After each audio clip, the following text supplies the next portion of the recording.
Kalau kita bicara mengenai jodoh, sebenarnya masalahnya bukan soal jodoh itu sendiri loh.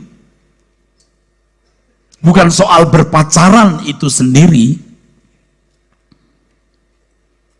Tetapi bicara mengenai jodoh, sebenarnya tekanannya pada ini.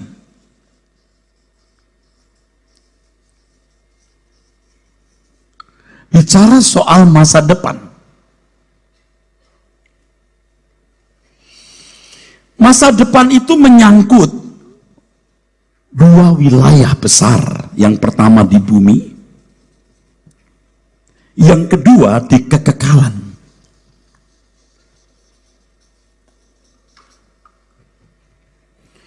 Di bumi ini meliputi masa depanmu sendiri, madep ya, madep sendiri, madep keluarga, lalu madep gereja atau pekerjaan Tuhan. Dan yang terakhir baru negara dan bangsa.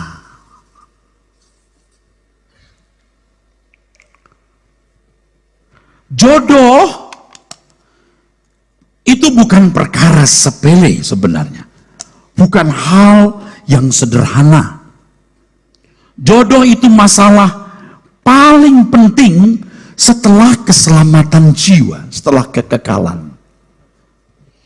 Jadi sangatlah keliru kalau orang tidak mempersoalkan mengenai teman hidup atau jodoh sejak dini.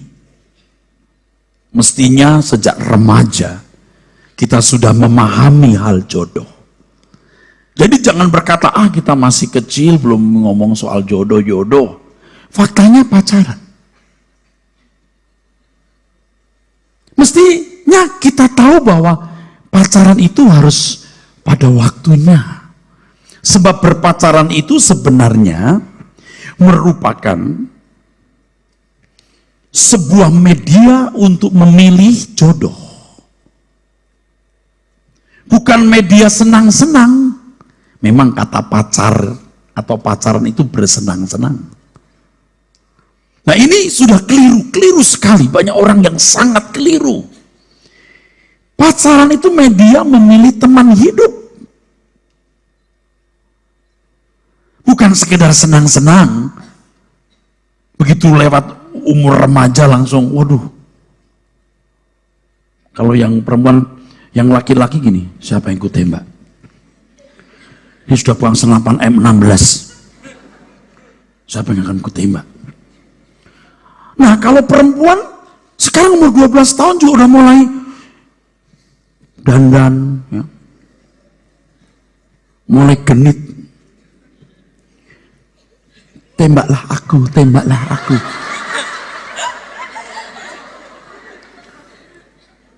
Lu belum pernah ditembak orang gila lo. Kalau sudah remaja umur 12 tahun sekarang juga sudah ganjen. Lihat anak-anak remaja umur 12 tahun sekarang berdandannya seperti orang tua. Ada, udah pakai bibir merah, disulam. Sekalian rambutmu disulam sekalian. Ini disulam ini. Ininya pakai blush on. Dia rasa kurang merah. Padahal kalian tahu nggak? Wanita muda itu dengan pipi yang masih muda itu bisa kemerah-merahan sendiri. Tuhan tuh cantik, cakep sekali kalau menciptakan manusia. Makanya kalau pria jatuh cinta kepada wanita itu punya gejala. Misalnya begini, di pertemuan, sebuah pertemuan gitu. Pertemuan misalnya di sebuah party dalam atau waktu ada pesta apa gitu. Terus dia lihat wanita gitu cantik. Langsung jantungnya berdetak seperti beduk idul adha. Duk duk duk duk duk duk duk duk duk. Itu secara tidak langsung dadanya mulai membusung. Otot perutnya mulai kuat. Loh, ini psikologi. Orang tuh nggak sadar, langsung gini, ya kan? Saya sudah bicara begini, jangan nanti pura-pura begini. Norak lo ah. Itu mah dengan sendirinya. Ini kan sebuah survei yang puluhan sampai ratusan tahun, jadi sudah pasti benar lah. Jadi kalau wanita pria tertarik lawan jenisnya, dia akan mulai membusungkan dada, otot perut dan dadanya mulai menguat gini.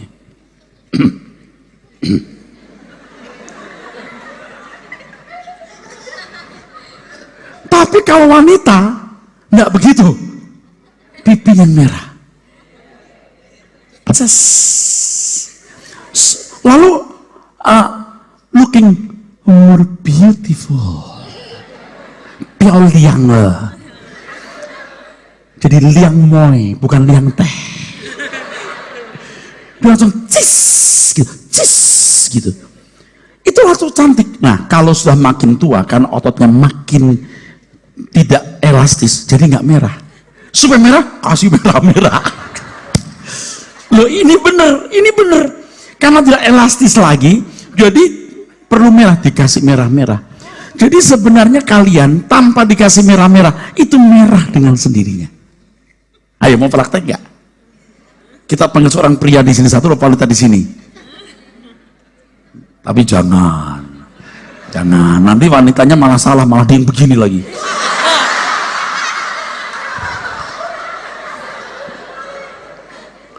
Jadi begini, umur 12 tahun itu belum. 16 tahun juga belum. Karena begini, kamu catat ucapan saya. Mau dengar nggak? Saya tidak akan menemukan pacar sebelum menemukan Tuhan. Ikuti.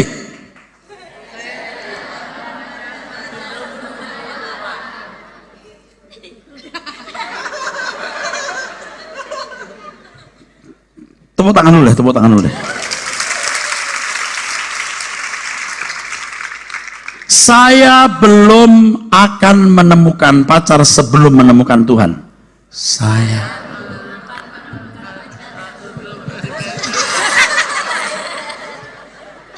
Saya tidak akan mencari pacar sebelum menemukan Tuhan. Saya tidak akan mencari pacar sebelum menemukan Tuhan.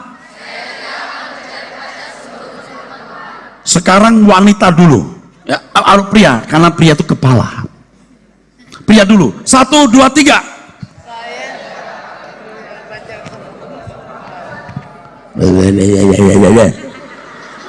Kok nggak jelas? Saya apa tadi? Tidak akan mencari pacar sebelum menemukan Tuhan. Pria dulu, 1, 2, 3.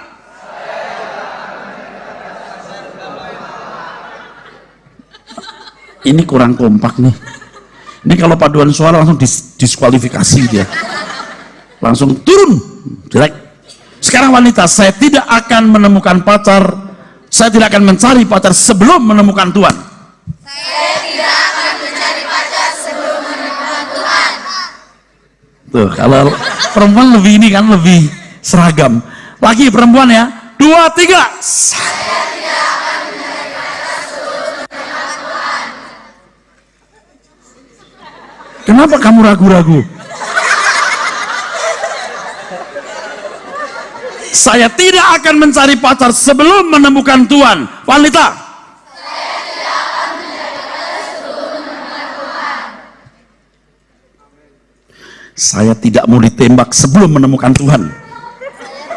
Wanita dulu. Laki-laki mah ditembak, lo diem. Laki-laki kan menembak biasanya, sekarang perempuan dulu. Saya tidak, apa tadi tidak mau? Ditembak. Saya tidak mau ditembak sebelum menemukan Tuhan. 1, 2, 3. Saya tidak mau ditembak sebelum menemukan Tuhan. Coba wanita, saya tidak mau ditembak sebelum menemukan Tuhan. Apa? Saya mau ditembak, lu salah lo. Yang bener ya, yang bener, yang perempuan, yang seragam. 2, 3.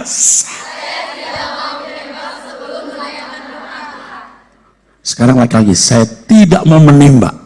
sebelum menemukan Tuhan. Oke, 2, 3. Hebat, tepuk tangan lah. Hebat ya.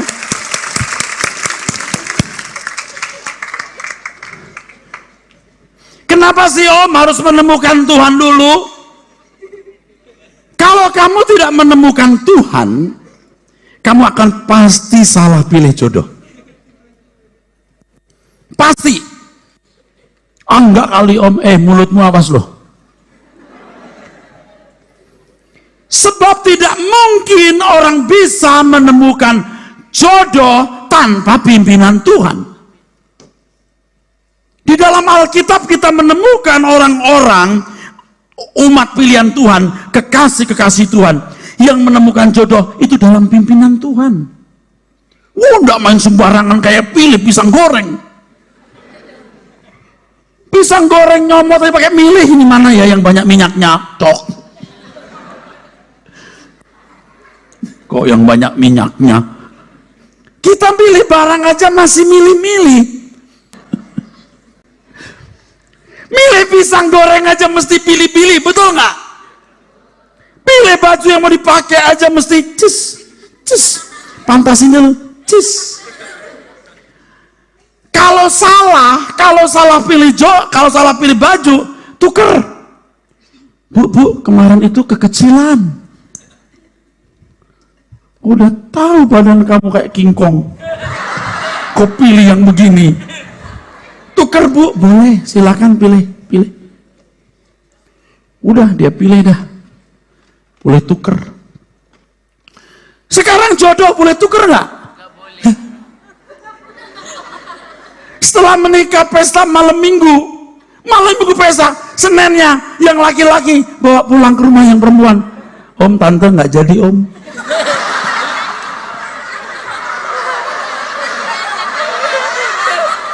Papa mamanya tanya, kenapa? Nggak pas. Loh, sepatu kali.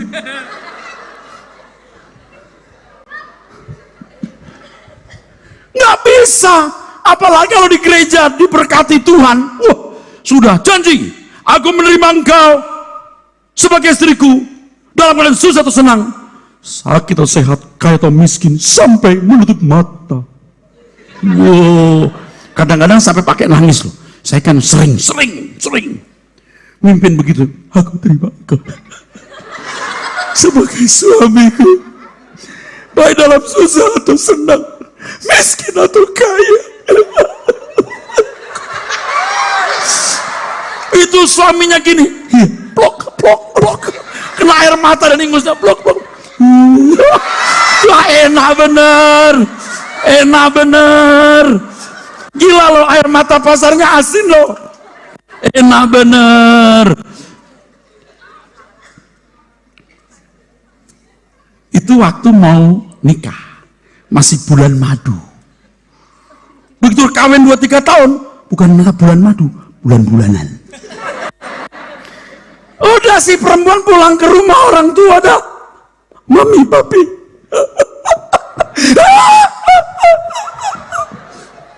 Kenapa nak?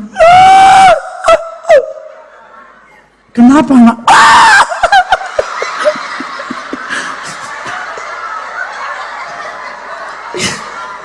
Mama pokoknya bingung. Pembantunya agama lain sampai gini. Pembantunya agama lain aja malah ikut bingung sampai gini. Artinya apa? Bingung.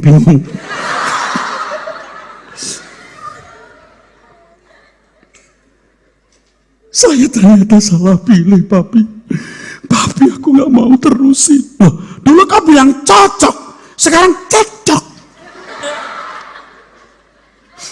Saya tidak tahu. Saya salah pilih. Makanya Denny Romeres ngomong, temukan Tuhan dulu baru temukan jodohmu. Haleluya. Ya tadi yang amin kenceng banget dari sini siapa tuh? Om denger loh, kamu bilang aminnya kenceng banget tuh. Kenceng banget di sini. Tepuk tangan tuh yang kenceng ini nih. Semua katakan, Lebih keras.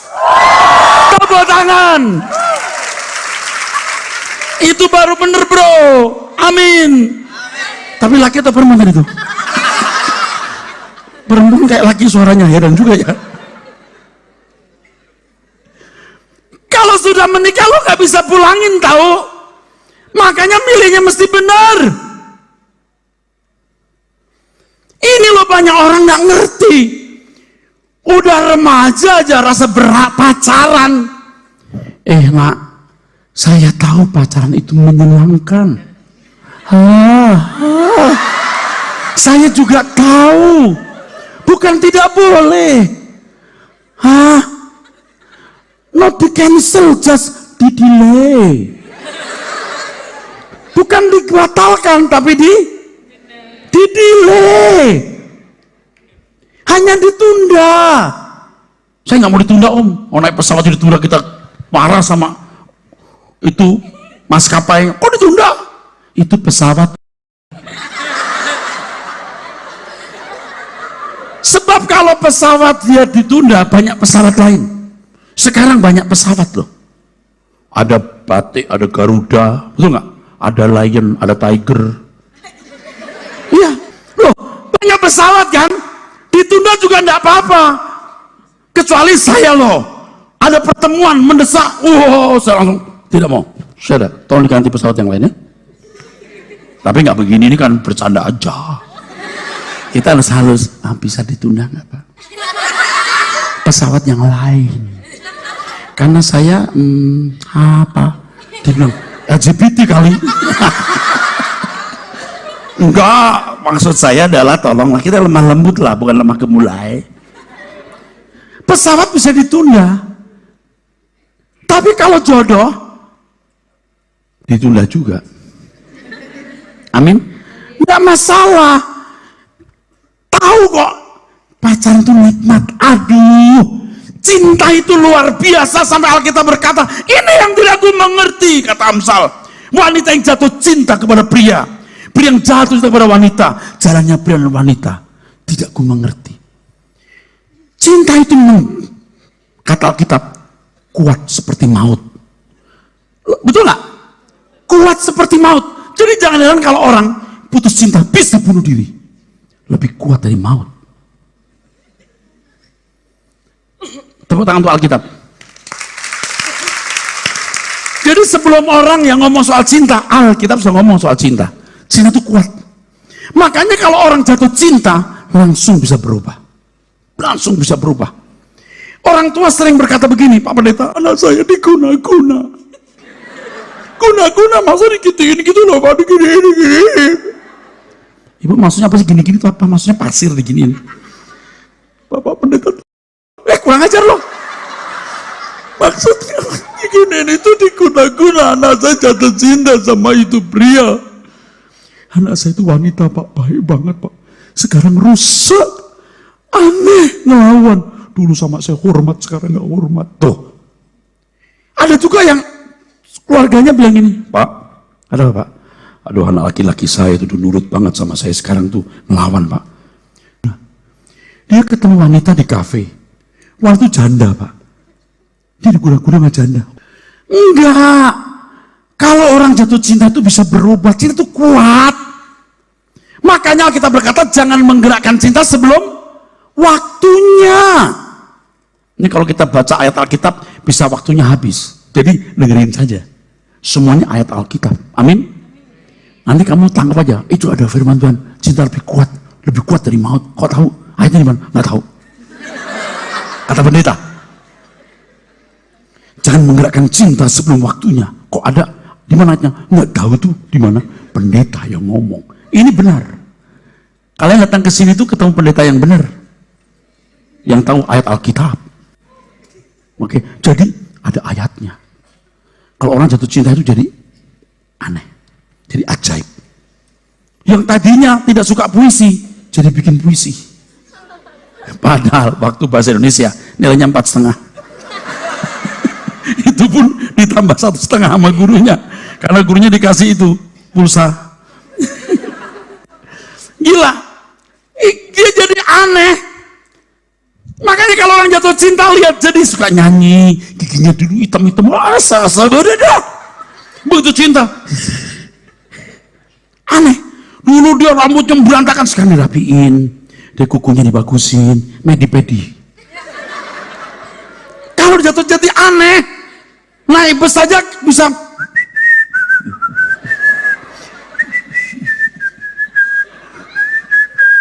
Oh Tuhan tolonglah, aku cinta dia. Wah ilah. Sampai kondektornya waktu lihat meminta duit, nggak jadi ya. Daripada berantem orang gila ini ya kan. Jangan menggerakkan cinta sebelum waktunya. Jadi cinta itu bisa ditunda. Aku udah pengen om, jangan dulu, kau belum ketemu Tuhan. Kau belum punya kepekaan untuk bisa membedakan. Nah ini dia, belum bisa membedakan manusia. Nah ini, kalau kamu dekat Tuhan, makanya mesti seminarnya jangan hanya jodoh-jodoh begini. Bagaimana punya kepekaan, bagaimana mengenal Allah dan bergaul dengan Tuhan sejak remaja. Wah hebat, mau nggak ya? Mau nggak ya? Boleh datang lagi ke sini. Cius. Kita siapin mubes lagi, kita siapin makan siang lagi. Oh, bagus. Jangan salah pilih, ketemu Tuhan dulu, sering punya jam doa. Itu modal hidup kalian. So jangan salah pilih. Itu bener loh. Kamu harus pilih orang yang betul-betul pantas. Ini kalau wanita ya, pantas disebut papi oleh anak-anakmu. Amin. Jangan sampai dipanggil sapi.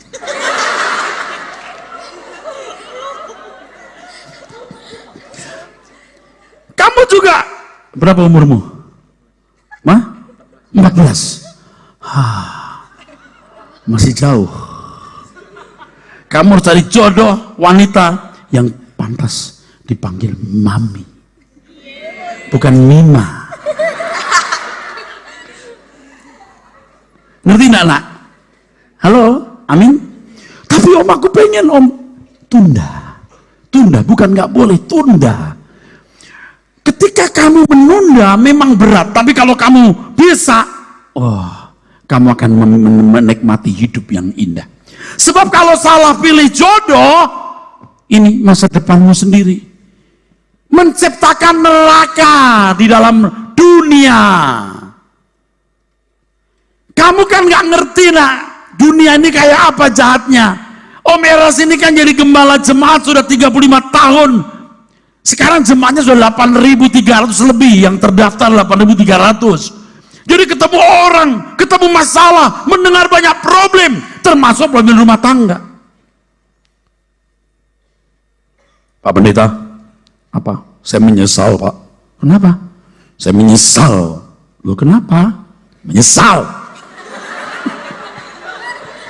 Ya menyesal kasih tahu dong. Sal. Maksud bro itu maksudnya apa? Saya menyesal. Lah iya apa? Pokoknya menyesal. Loh.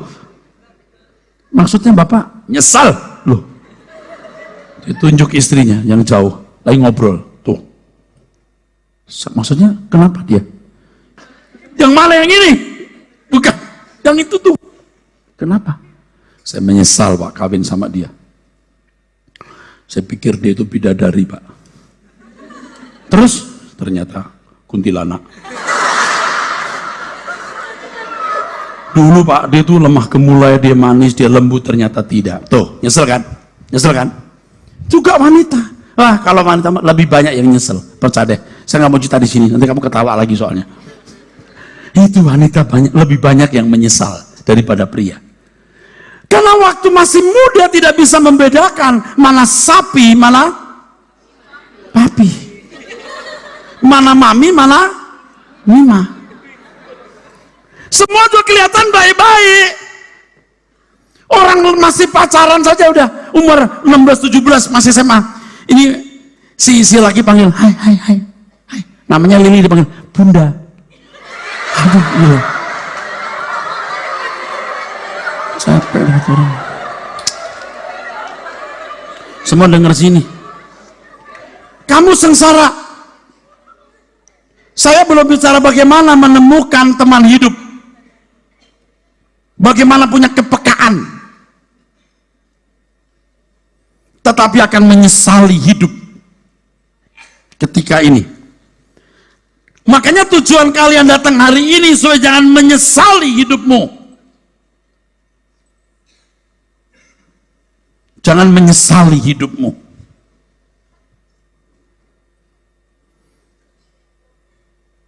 Yang kedua, keluarga. Masa depanmu harus menjadi hadiah yang terbaik untuk orang tuamu. Sebenarnya orang tua yang baik tidak memaksa anak-anaknya jadi kaya raya. Orang tua yang baik tidak memaksa anak-anaknya menjadi sukses dalam karir dan studi. Tetapi orang tua yang baik ingin lihat anak-anaknya berkeluarga dengan harmoni. Oke, boleh tepuk tangan. Beri tepuk tangan. Jodoh yang baik akan menghormati orang tuamu seperti kamu menghormati orang tuamu.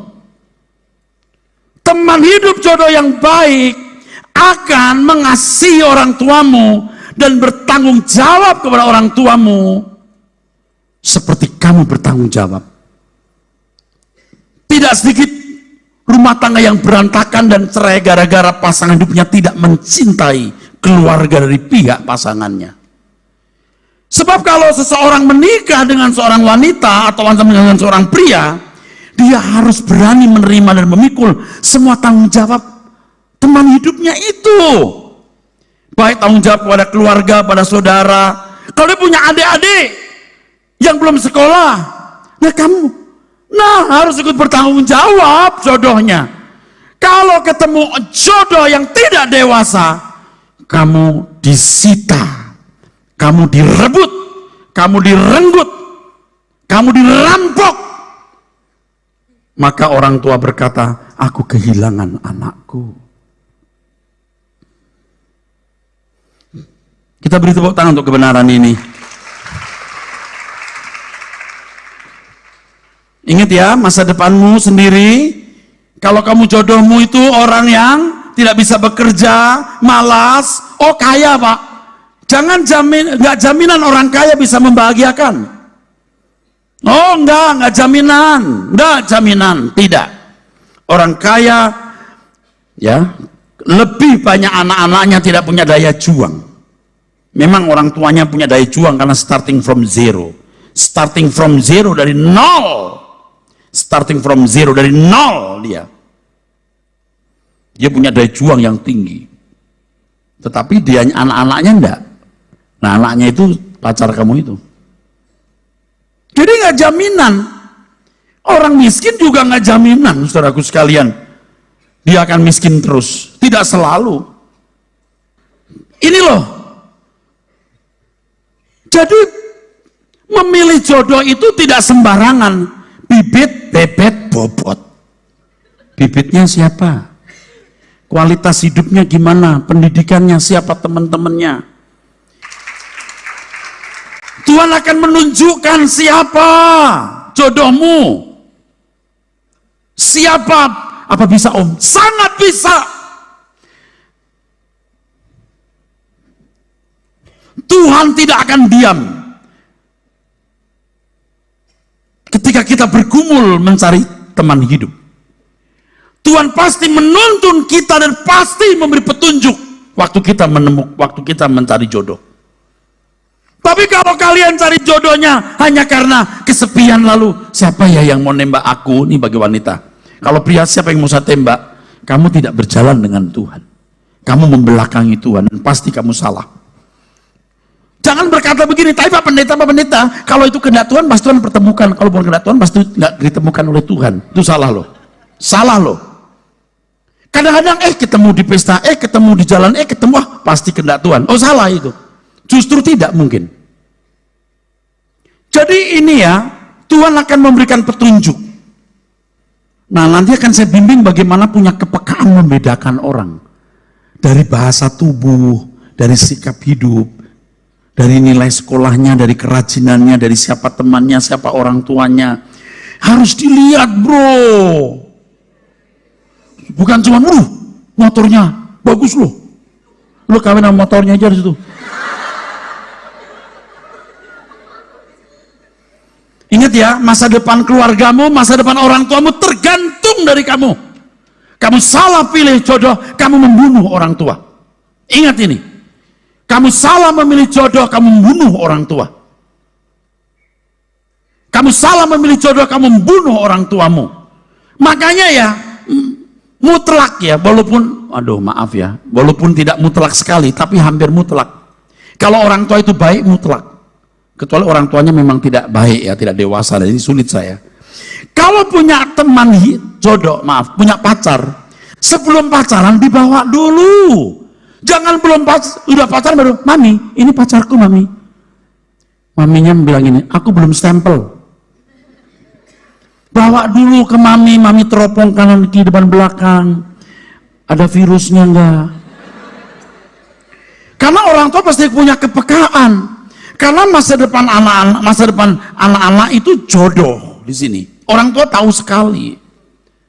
Saya sudah melihat kok banyak keluarga menderita gara-gara salah pilih jodoh. Sungguh, saudara. Percaya Om Eras nggak? Saya pernah muda seperti kamu, tapi kamu belum pernah tua seperti saya.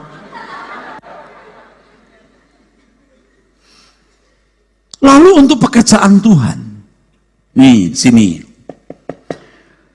Kita hidup ini kan sebenarnya 70 tahun ya. Kalau untuk bangsa negara enggak usah diomongin ya.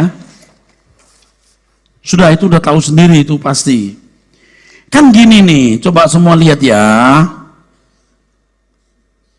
Ini, tolong di center, ini kuburan.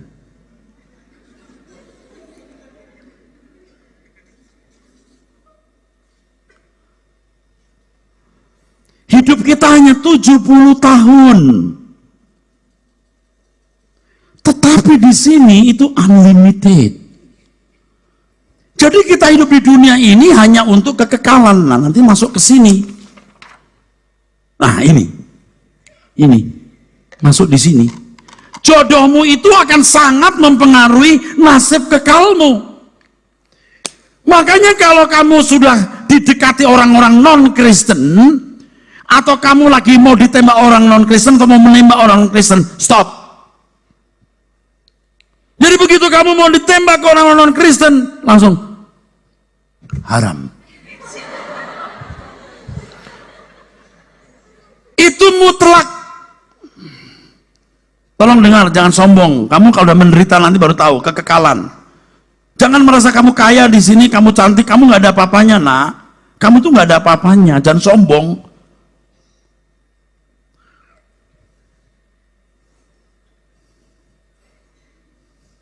Dengerin.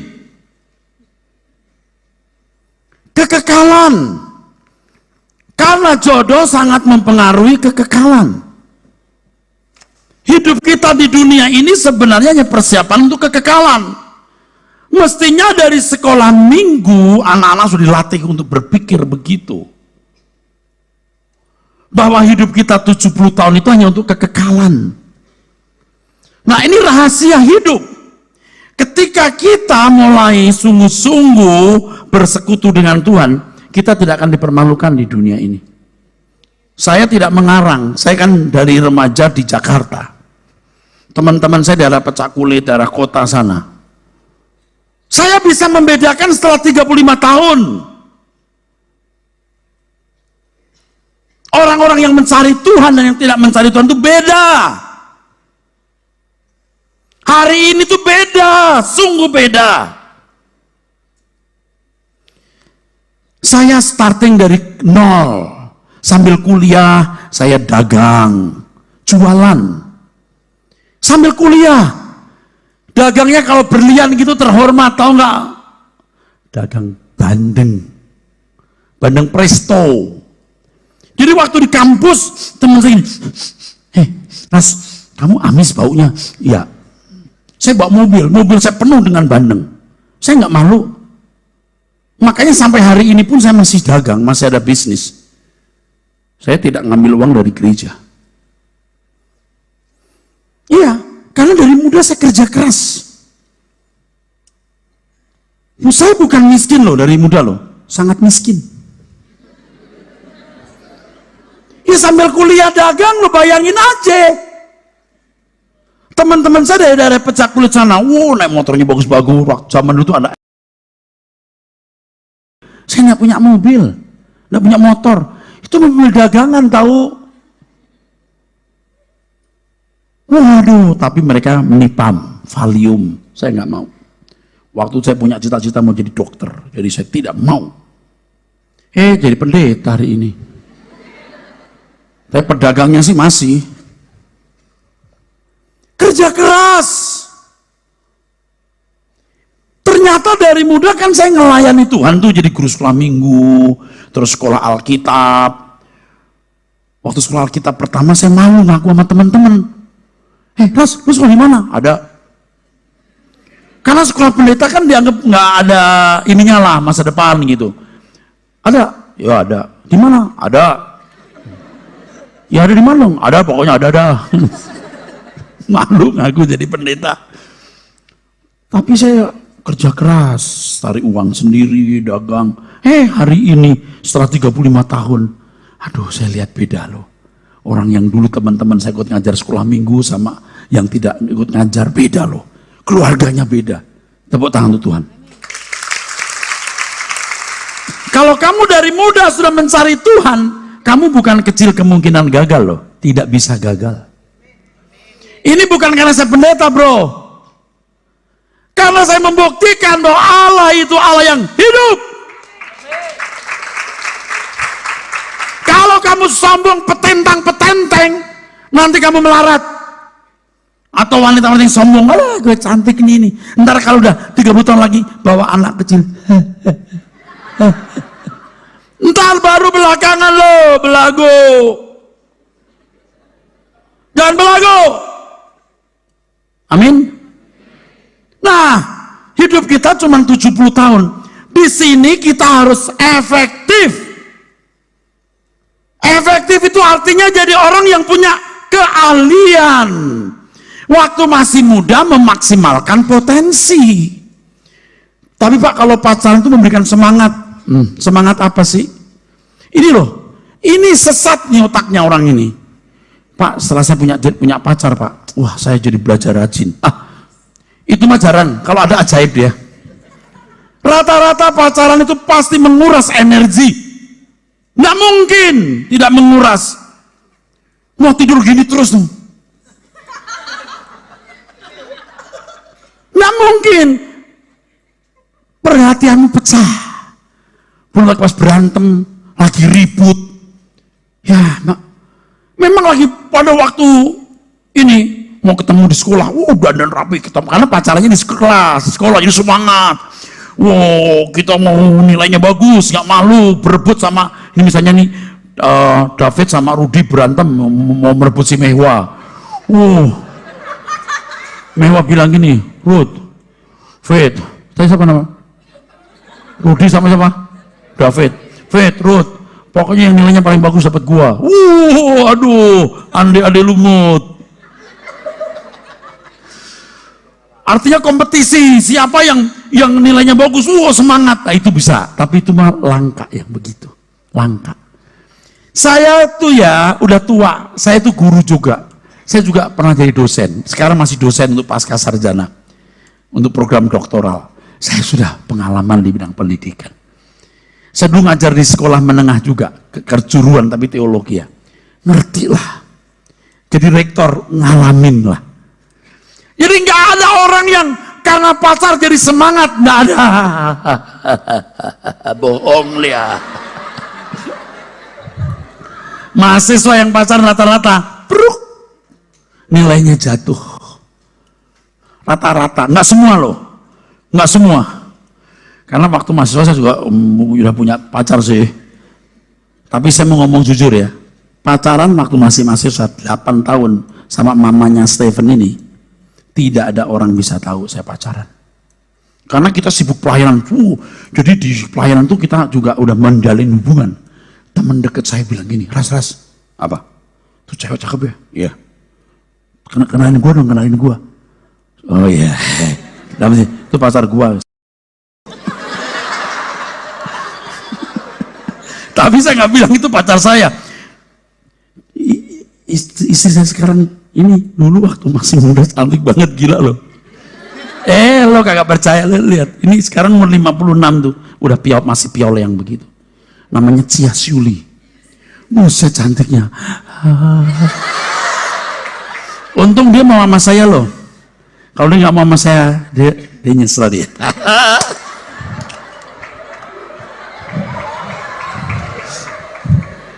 Rata-rata kalau kuliah saya masih ngerti, tapi kalau SMA sebaiknya dihindari.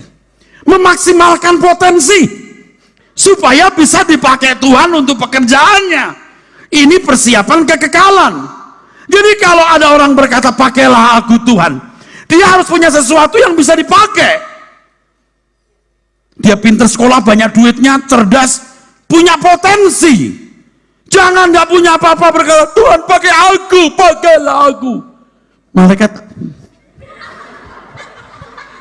bingung. Temennya malaikat bilang, kenapa Kat? Kat 1, Kat 2. Kenapa Kat? Bingung. Dia doanya dengerin doanya, kata malaikat. Pakailah aku Tuhan. Ini kenapa? Apa yang mau dipakai? Nggak ada yang bisa dipakai. Udah miskin, sakit-sakitan, ingusan.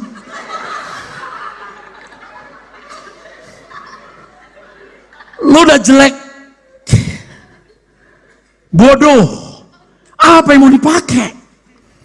Makanya potensi harus dikembangkan. Harus dilihat bahwa usia orang itu, lihat grafiknya nih ya. Nih grafiknya, lihat ya. Potensi orang itu begini nak, makin muda makin terus, dari 0 terus sampai umur 20, 25, 30 turun lagi. Nah ini 30, 35 mulai turun. Maka usia produktif ini harus diperhatikan dari 12, 17, wah usia terus tuh harus dimaksimalkan. Mestinya itu dari umur 7 tahun. Terus dimaksimalkan. Jangan sudah tua umur 60 tahun baru pakailah aku Tuhan.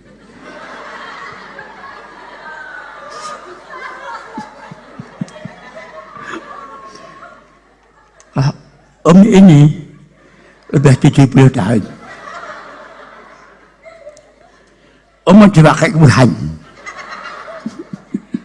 Malaikat udah bilang ini. Malaikat begini, gue capek bikin orang ini, gue capek. Dia nggak punya keahlian apa-apa. Om ini waktu muda, tau nggak? Pacar om 27. Dia pacaran terus. 27 pacarnya. Gue ganti-ganti loh. Dari kulitnya putih, ke coklat-coklatan, coklat hitam, sampai yang albino. Om udah pengalaman pacaran. Om pacaran terus. Om biar gini-gini laku kenceng di pacaran. Sekarang om bisa apa? Nggak bisa apa-apa. Coba mau begitu? Nggak mau. Nggak mau. Maksimalkan, termasuk wanita. Kamu jangan bergantung pada laki-laki nak. Sudah berapa kali saya lihat kenyataan suami meninggal, istri bengong mau ngapain. Harus maksimal, apalagi di dunia emansipasi hari ini. Wow, wanita harus punya keahlian. Nah, masa remaja, masa pemuda, masa produktif, di mana kau maksimalkan semua potensimu. Jangan dipakai kegilaan cinta. Nanti ada waktunya. Amin. Kalau kamu belum menemukan Tuhan, berarti kamu belum dewasa. Kalau belum dewasa, bukan hanya salah pilih jodoh loh yang membuat potensimu tidak berkembang. Kamu bisa tidak mandiri, cari hidup susah. Oh, jadi miskin. Kamu nggak bisa balas kebaikan orang tua, dan kamu tidak bisa dipakai Tuhan. Celaka ini. Sebab kalau orang belum menemukan Tuhan, salah pilih jodoh, sengsara, dan pada waktu pacaran pun pasti tidak bisa menguasai diri, karena nggak takut Tuhan. Orang yang takut Tuhan beda. Awas lo, jangan pegang-pegang.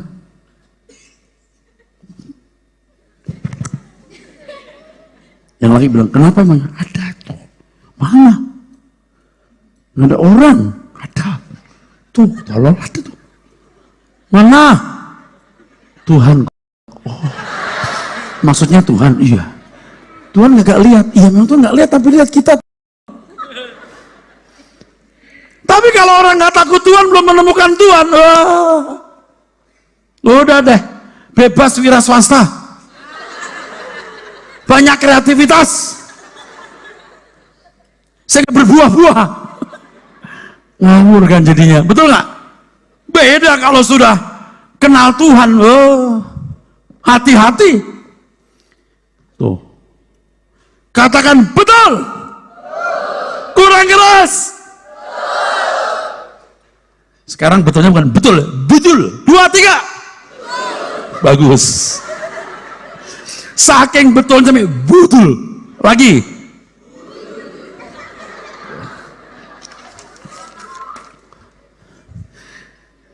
Jadi ternyata jodoh itu luar biasa pentingnya.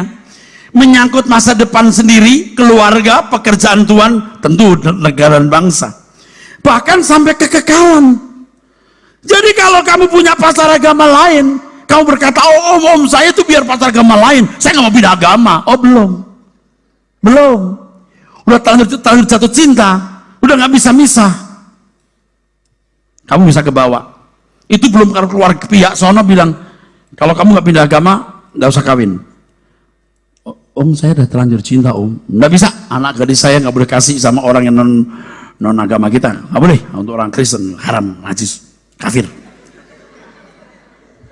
Ya deh om, kalau begitu saya tinggalkan Kristen saya om. Itu bisa begitu. Bisa begitu. Makanya begitu kamu sudah lihat gejala-gejala mau ditembak orang beragama lain, langsung kau berkata, haram. Tepuk tangan dulu. Begitu didekati oleh orang yang beragama lain, apa? Haram. Yang tegas, apa? Haram. Aku minta kamu lebih tegas, bisa nggak? Karena mereka juga ngomong gitu, kita berani ngomong juga dong. Kalau kamu didekati orang yang beragama lain, apa? Kamu harus bilang, sorry ya, aku cinta kepadamu, tulus, sincerely, I love you, but I love just more than I love you. Tapi aku mencintai Tuhan lebih daripada aku mencintai kamu. Kamu tidak boleh menggadaikan Tuhan Yesus dengan pacar. Jadi tidak boleh kamu mengorbankan kekekalanmu. Tapi om, teman saya katanya kalau mau nikah nggak apa-apa, kita beda-beda agama, dia ke kanan apa ke kiri, ntar Allah suruh milih. Belum. Kalau kamu perempuan, dia akan lebih berkuasa. Kamu nggak kerja, apalagi dia yang punya duit, kamu akan ditindas. Om, pengalaman nak. Pokoknya jangan. Lebih baik tidak menikah daripada menikah dengan orang yang tidak percaya Tuhan Yesus. Tepuk tangan. Lebih baik tidak menikah daripada menikah dengan orang yang tidak percaya Tuhan Yesus. Nah, ini baru penting, atau betapa pentingnya jodoh itu. Semua dengar baik-baik. Jangan mengorbankan kekekalan kamu hanya untuk kesenangan daging. Nih, saya kasih tahu ya nak ya. Nih saya kasih tahu. Tolong lihat di sini semua.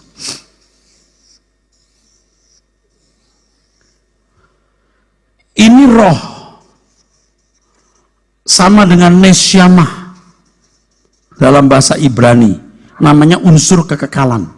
Ini daging atau tubuh. Ini jiwa. Jiwa ada, itu pertemuan antara roh dan daging, ada jiwa. Sirkuit jiwa itu ada karena ada pertemuan roh nesyamah dengan daging. Nanti suatu hari manusia pasti mati, dagingnya pasti dikubur. Jiwanya, kesadaran di dalam jiwa, di dalam darahnya, itu pasti juga akan lenyap. Nah, kesadaran kekal ini, nesyamahnya itu ada. Itu abadi. Jangan karena ini loh, karena daging ini loh, seneng sesaat, tetapi mengorbankan kekekalan. Kekekalanmu dikorbankan. Jangan kesenangannya sesaat mengorbankan kekekalan. Mestinya kita jadi anak-anak Tuhan yang mengenal Allah yang benar, Tuhan Yesus yang akan menjadi raja di segala raja. Kita mesti militan untuk Tuhan Yesus. Tapi kita jadi militan untuk Tuhan dengan belajar keras, belajar rajin, kerja keras, memaksimalkan potensi, dan menunda, tidak menggerakkan cinta sebelum waktunya. Sebab kalau sudah jatuh cinta, wah udah jadi aneh. Udah siang jadi malam, malam jadi malam banget. Atau malam jadi siang, siang jadi terang banget. Jadi ajaib. Jangan menggerakkan cinta kalau cinta itu digerakkan. Waduh. Tahan dulu, belum waktunya, belum. Nanti. Bukan dibatalkan, bukan ditiadakan, hanya ditunda kok, hanya ditunda. Yang sudah pacaran, jaga kesucianmu. Jangan, wah kita ciuman dulu yuk. Yuk ciuman dulu yuk. Yang perempuan, yuk kita cupangan juga.